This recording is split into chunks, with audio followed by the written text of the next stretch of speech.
So usually it's never this clean. It's never this clean. But you know, I tend to just kind of keep the palettes pretty bright. Right? Like I label, well this came off. I label my palettes with the pigment number because I think that's more important than anything else. It's like I really do need the vibrancy of the pigment to work for me. So this is why praying colors are like more useful than whatever this is, right? Like this is like a $50 Japanese watercolor set, and it's not as effective as my cheap $10 one because again this kind of like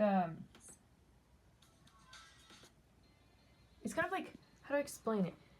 Do you see these neons? Like they're cheap watercolors, right? This is neon, neon, neon. The colors are a lot more vibrant. Like again here as well. I need to write the pigment information and how it works, but it's in an order of a color wheel, right? It goes like this, this, that. Okay, because when you're doing watercolor, the most important thing is vibrancy. Okay, so again, painting watercolors is the same thing, color wheel, but with vibrancy. So those muddy, unique colors like these don't work. Okay?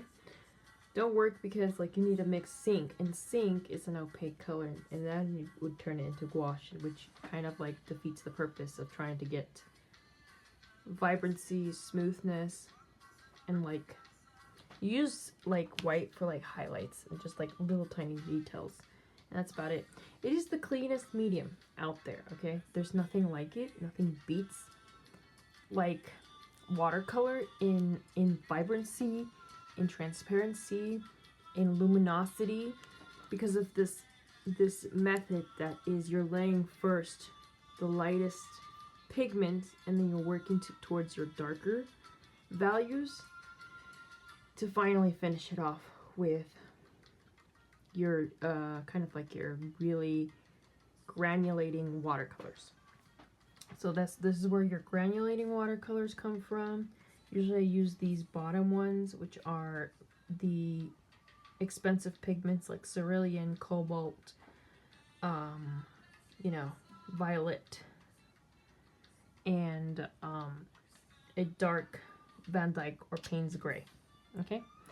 So that's how my method to my madness. It's mostly cheap watercolor.